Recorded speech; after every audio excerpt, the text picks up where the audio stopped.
Hey guys, it's Jake. Welcome back to the channel. I've got a race highlight that I want to share with you from a race that I did last night in B category that ended up being probably the hardest 3 minutes of any B race I've ever done in my life, and we're going to have a quick look at it now. So to give you some context, this race here is the Snow CC Racing League Wednesday night race, and our team has 3 riders in the main bunch: Patrick, Darren and myself. And there's loads of really strong riders in this group, but the one that we're most concerned about is Ed Lowe. We really have to watch it if he makes a move.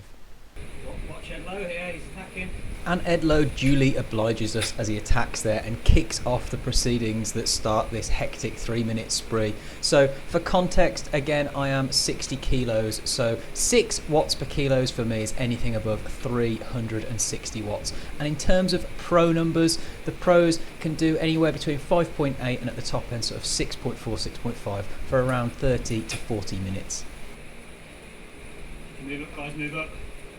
And of course the pros are usually doing it at the end of a Tour de France stage that's 4 or 5 hours long after they've already had 150 miles in the legs, and definitely not 30 minutes into a Zwift B category race. That being said, as far as Zwift racing goes, this was absolutely brutal. I couldn't believe the pace, and there's a minute or so here where you'll see me have to push from about now, where I do 7 watts per kilo just not to get dropped and push to the rider at the front of the group. So a really, really brutal pace, and you can see that there's riders getting shredded left, right and centre. I managed to push up a little bit here and just try to bridge to the rider who's at the very, very front.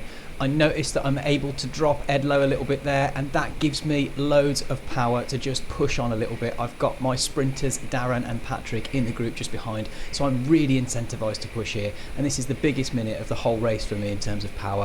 I think it maxed out at just over 7 watts per kilo, and I'm desperately trying to just get over to the wheel. It feels like this rider who's up ahead, Steph, is just flying. I just can't seem to close the gap, but inch by inch I'm bringing them back in. So pushing here, and we're just going to listen here, because this is the point where I just about catch on, and then my breathing really starts to go into overdrive as I hit ventilation mode.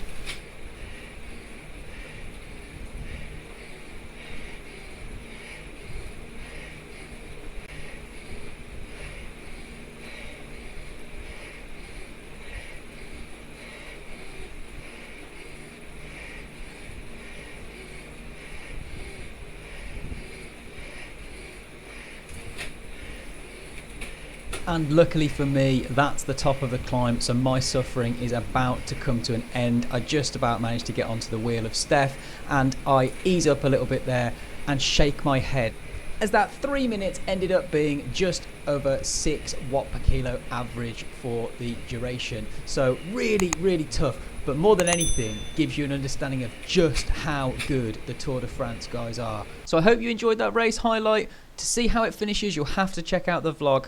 Thanks for tuning in, and catch you next time.